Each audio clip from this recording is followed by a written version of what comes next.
What if Arthur Dayne fought at the Trident? Let's explore the possibilities that might have been.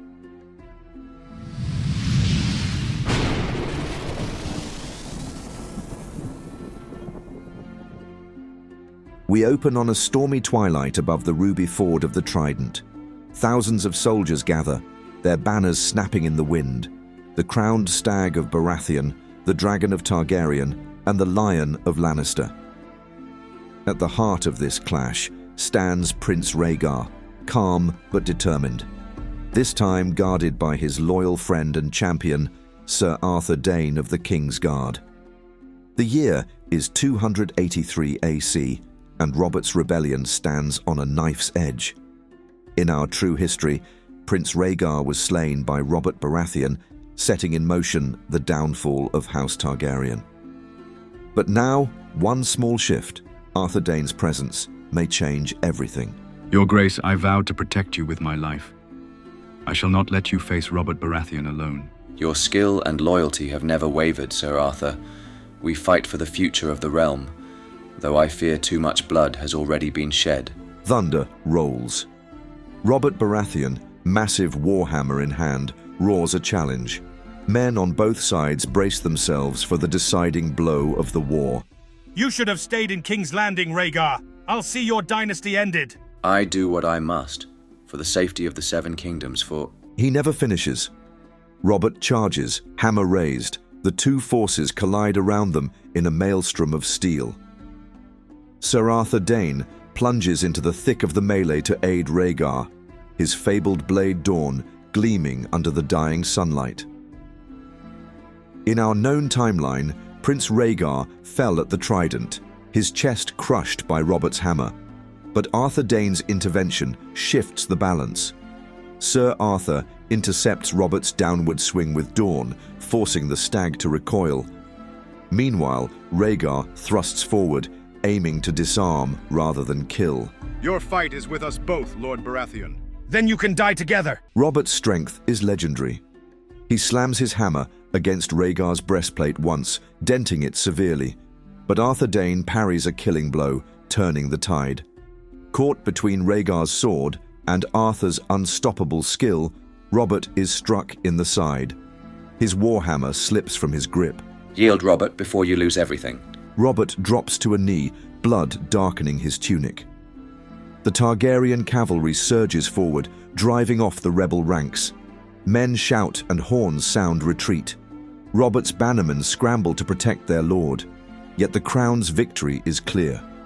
Within hours, Walder Frey, eager to stay in royal favor, arranges a quiet ambush on the rebels who attempt to flee across his bridges. Ned Stark, Jon Arryn, and other key lords are surrounded and surrender to Targaryen forces under Prince Rhaegar's command. I've always been loyal, Your Grace. He bows stiffly to Rhaegar, smugness dancing in his eyes. Ned Stark is escorted forward in chains, wearing a look of weary resignation. If Robert lives, I demand to see him. He was my friend and brother by all but blood. He lives. For now, I swear I will see him tended by maesters. And what of our fate, Your Grace? Will you simply cast us into the black cells? Rhaegar signals his men to be calm.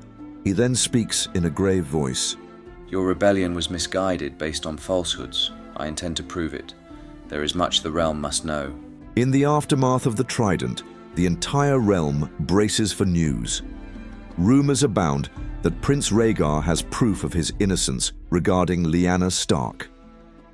At the Targaryen war camp, Ned Stark sits in a tent, guarded by knights loyal to Rhaegar, while Jon Arryn stands quietly nearby.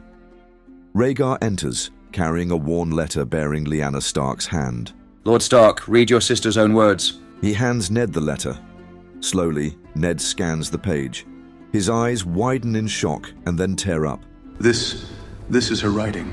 She speaks of her love for you, of the child growing within her, and her wish to be recognized as your wife.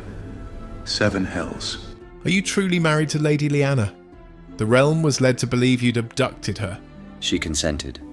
We were wed in secret in Dawn. Aerys's madness made it impossible for me to claim her openly. I never wished to spark war, only to secure the prophecy I believed in. but the realm turned against me before I could speak. Ned's expression is a blend of grief and confusion, yet also relief that Lyanna wasn't simply a captive. We wanted only to protect her. Had my father and brother not been... He trails off, remembering how they were executed in King's Landing by Aerys. Rhaegar steels himself. My father's crimes are unforgivable. Jon Arryn, Lord Stark, help me end his reign of terror. I will grant pardons to those who followed Robert, if they bend the knee and join me against the true evil on the throne. Word is sent to the Stormlands, where Stannis Baratheon, stoic and pragmatic, reads Rhaegar's message about Robert's defeat and the revelations regarding Lyanna. Torn between loyalty to his family and a desire to preserve his lands, he weighs the evidence. Robert is gravely wounded. The rebellion is lost. If Prince Rhaegar offers clemency, then I must bend the knee. His garrison, battered from earlier fighting, falls in behind him. Stannis sends ravens to Highgarden and other lords, urging them to submit to Rhaegar for the good of the realm. As news sweeps the Seven Kingdoms, lords weigh their options. Many, furious with King Aerys's cruelty, find themselves surprisingly open to Rhaegar's promise of reforms and pardons. Mace Tyrell, eager to maintain his power, also pledges men to Rhaegar. Tywin Lannister, still playing the game of power, quietly musters forces outside King's Landing. With both Stannis and the Tyrells bending the knee, Prince Rhaegar assembles a grand host. Ned Stark and Jon Arryn remain his captives, yet hold no love for King Aerys. Tywin Lannister waits at the gates of King's Landing, seemingly ready to choose whichever side emerges strongest. In front of the capital's walls, Rhaegar and his coalition arrive. Outside the city, Tywin's soldiers greet him. Prince Rhaegar, I hear you would rid us of the Mad King. I stand ready to support the rightful ruler. I accept your loyalty, Lord Tywin, so long as the realm suffers no further harm. Meanwhile, from the battlements, King Aerys rails with paranoia and hate, rumoured to have caches of wildfire ready to destroy the city. Treason! They all betray me. I'll burn them all if they dare step inside these walls. Yet seeing the thousands arrayed against him, many of Aerys's gold cloaks desert. Tywin's troops slip inside to open the gates. The capital falls with hardly a clash. Rhaegar strides through the Red Keep's halls, Arthur Dayne at his side, along with Ned Stark and Jon Arryn, now free to witness justice. At the throne room, Aerys rages. Traitor son! You bring wolves and lions to tear down my house? Before he can shriek orders to burn the city, Ned seizes the moment. He steps forward, remembering his father's torture and brother's death. In the name of the realm, for my father Rickard and my brother Brandon, I sentence you. He does not finish. Arthur Dayne places a hand on Ned's shoulder. Rhaegar silently nods. The Mad King will face the consequences of his crimes. Under Rhaegar's directive, Aerys is dragged out and executed swiftly. Ned Stark delivering the blow in retribution. The Targaryen reign is thus torn from father to son in a single stroke. With Aerys dethroned, Rhaegar ascends as Rhaegar I. But he has unfinished business. Lyanna Stark's whereabouts remain unknown to most. Rhaegar and Ned journey south to the Tower of Joy, accompanied by Arthur Dayne. There they find Lyanna in childbed, pale and dying. She clasps Ned's hand, and then Rhaegar's. Promise me. Promise you'll protect our son. She breathes her last, leaving a newborn boy in Rhaegar's arms. His voice trembles. We shall name him Visenya Targaryen, in memory of Visenya, though he is a son. He will be recognized as mine, by law and oath. Ned holds the child gently, tears in his eyes. If he has the blood of Stark in him, let him know the North as well as the South. Promise me that. He will. Half his life spent in Winterfell, half in the capital. The Tower of Joy stands silent behind them as they depart, carrying Lyanna's body for honourable burial and the infant Visenya for a future yet unwritten. All the realm now sees a new Targaryen king. But Dawn, outraged at Rhaegar's secret marriage to Lyanna, bristles with anger, especially Princess Elia Martell. Elia resides with her children Aegon and Rhaenys in King's Landing. Though spared the horrors that befell her in another timeline, her heart is wounded by Rhaegar's revelation about Visenya. You lied to me, Rhaegar. My children and I, where do we stand now? I have never ceased to care for you, Elia. You remain my lawful wife. Our children are my heirs. I beg your forgiveness, though I know it may never be whole. Walya's face flickers between pain and compassion. I am the mother of Aegon and Rhaenys. If you provide for their futures, perhaps in time I can accept your second son. But I cannot forget. To appease House Martell, Rhaegar arranges a grand match. His younger brother, Viserys, will wed Princess Arianne Martell. Their future children shall be part Martell and not automatically overshadowed by the Targaryen name. Meanwhile, Rhaegar firmly establishes the succession line as Aegon first, then Visenya, followed by Rhaenys, Viserys, and finally infant Daenerys. The realm tentatively accepts. Dawn simmers but stops short of rebellion. To maintain stability, Rhaegar reappoints Tywin Lannister as Hand of the King, hoping his administrative skill will serve the crown. Yet the king trusts him only so far. Pycelle and Varys are arrested, suspected of complicity in the Mad King's tyranny. Tywin, wily as ever, quietly tries to renew old ambitions for Cersei. When that fails, he contemplates other alliances, like marrying her to Stannis Baratheon or forging a match for Jaime, recently released from his Kingsguard vows as part of the negotiations. Cersei, you will marry a powerful lord, perhaps Stannis Baratheon. Father, must I be bound to that humorless creature? Tywin's gaze is iron, unwavering.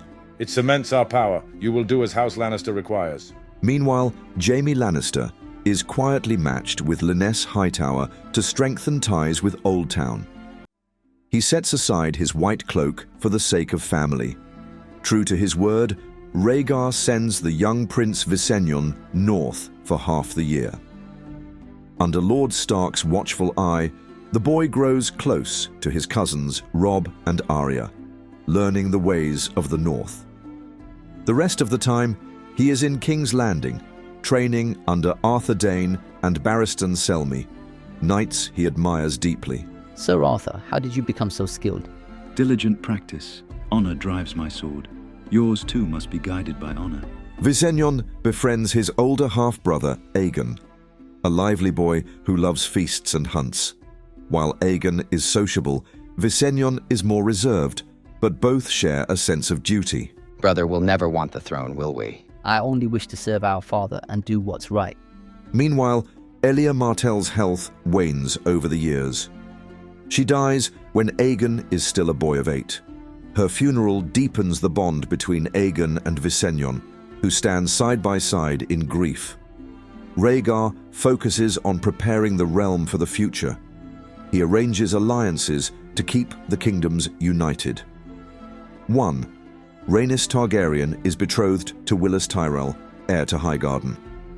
2. Aegon Targaryen is betrothed to Sansa Stark, cementing ties with the North. 3. Rhaegar even promises that some future Lannister grandchild shall wed one of his Targaryen grandchildren. Still, not everyone welcomes peace. Pater Baelish, once Master of Coin, skulks in the shadows. He pursues Lysa Arryn in secret, fathering rumors about her child Robert's parentage. Suspicious, Rhaegar's network of informants soon uncovers the scandal. Your Grace, we've found evidence. Baelish has seduced Lady Lysa. There is talk that her son might not be Lord Arryn's blood. Bring this to the small council. Let Jon Arryn see for himself. Let Baelish face justice. In a humiliating confrontation, Baelish is arrested for treasonous activities and manipulations. Lysa Arryn is exiled to a silent sisterhood, her child disinherited and sent to the Citadel as a novice. Baelish meets the headsman's axe. You have shown me the truth, my king. The realm is safer without Littlefinger's schemes. By 297 AC, quiet rumours reach King Rhaegar about long-lost dragon eggs in Pentos, once thought stolen by the Blackfires. The king organises a secret expedition, entrusting Davos Seaworth to lead. Davos infiltrates the manse of Illyrio Mopatis, only to discover shocking documents linking Illyrio to Varys. Evidence that Varys was a Blackfire by descent. A young man named Aegon Blackfire wields the storied blade Blackfire itself. Seven, save us. The last Blackfire heir. The youth attacks, but Davos's experience prevails. Aegon is wounded and captured. Illyrio leads his men in retaliation. Davos's own son is slain in the skirmish. Hand over the boy! You'll not leave Pentos alive! I can't. He's too dangerous, and the realm must know what you plotted. A brutal fight ensues. Davos kills Illyrio, then escapes by ship, alongside his surviving son and the gravely injured Aegon Blackfire, as well as the stolen dragon eggs and the ancestral sword. Back in King's Landing, Davos presents everything to Rhaegar. Documents detailing Varys's Blackfire lineage, the infiltration plan, and the storied sword. Aegon Blackfire, in the Red Keep's best chambers, lies dying despite the Maester's efforts. The young Blackfire, consumed by infection, repents in his final hours. Rhaegar stands at his bedside. I was raised to hate you, to retake my family's throne. But I see now. The realm is better under you than it ever could be under me. Forgive me. He draws a shuddering breath. We Targaryens and Blackfires have spilled blood for too many generations. Rest now, lad. Let old wounds heal. The boy dies. As an act of reconciliation, Rhaegar orders a Valyrian-style funeral pyre for Aegon Blackfire. Varys, exposed as his uncle, stands accused of plotting to fracture the realm. For high treason, Rhaegar sentences him to be burned alive. The court gathers. The day of the burning arrives. Aegon Blackfire's body and the living traitor Varys are bound in the same flames. On the pyre, however, stands Daenerys Targaryen, a grown maiden of around 16.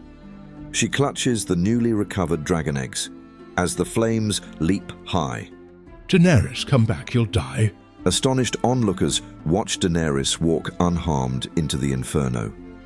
At the height of the blaze, the eggs crack open. 3 dragons emerge in the chaos of flame and ash. Daenerys, unburnt, holds them, eyes shining with an otherworldly light. By the 7, she is the mother of dragons. The realm reels. Dragons are reborn after a century. Stunned, Rhaegar names Daenerys a blessed sign from the gods. With dragons back in the world, Rhaegar proclaims Daenerys must wed his second son, Viserion, uniting 2 Targaryens blessed with dragon's blood. Both are surprised, but quietly elated. They share a deep affection formed in childhood. Daenerys, are you certain this is your wish?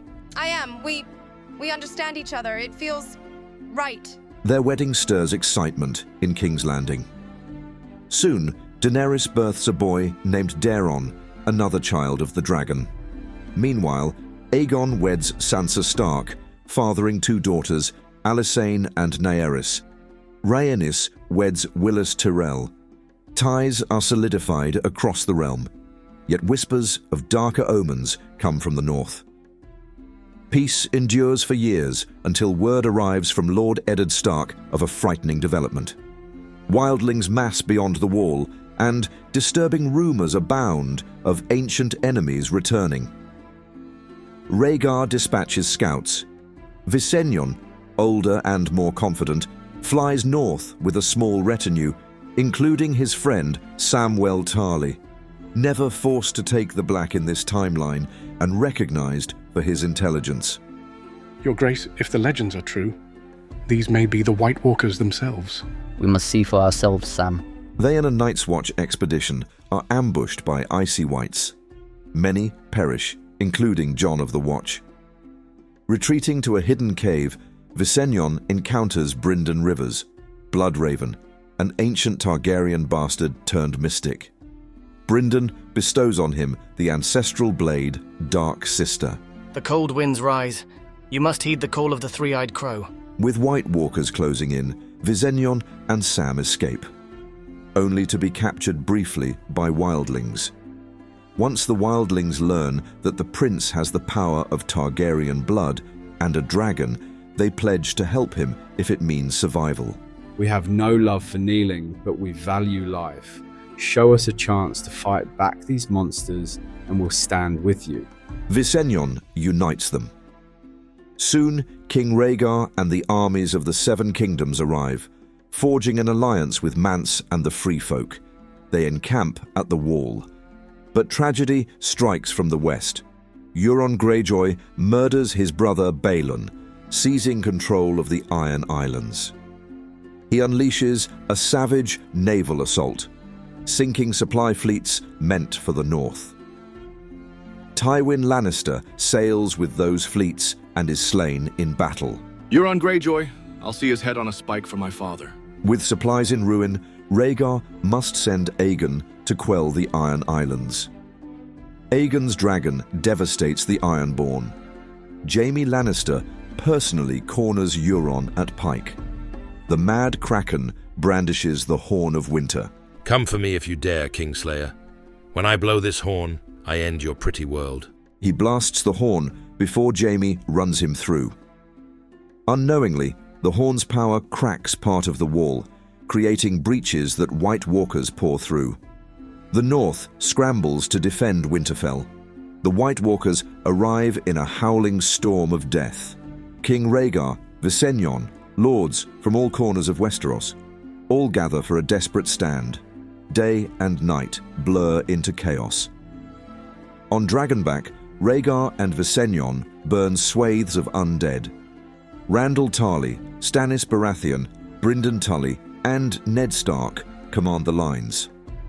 The battle is brutal. For every white slain, 2 more appear from fallen soldiers. Hold them! Hold the line!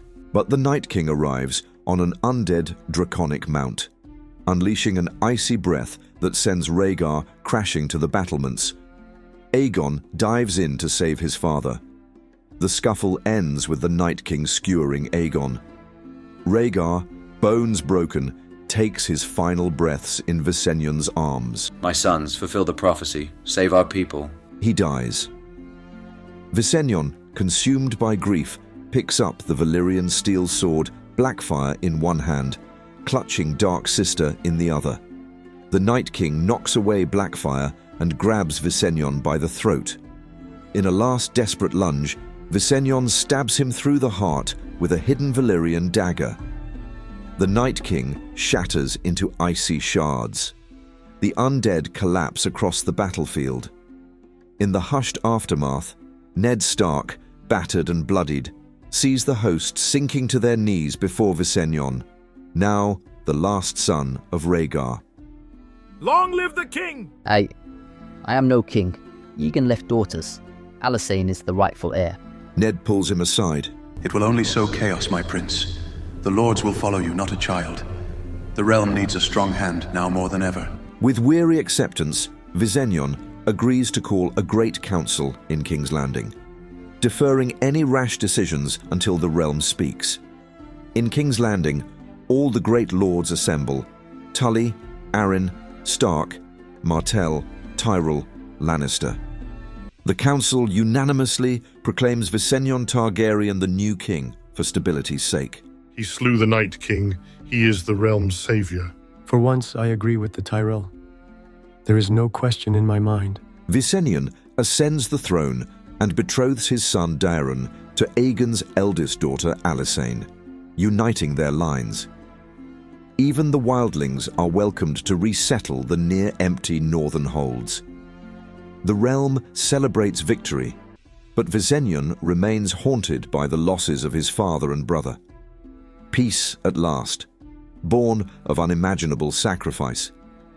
Yet who knows if the White Walkers are gone forever? Dragons have returned to the world. A new age begins under King Visenya Targaryen's reign. King Visenya, seated on the Iron Throne, Dark Sister at his side. Daenerys stands near him, cradling their young son, Daeron. Beyond the Red Keep's windows, 3 adolescent dragons wheel across the sky. The future teems with both hope and uncertainty. If you've enjoyed this journey through our reimagined 7 kingdoms, don't forget to like, share, and subscribe.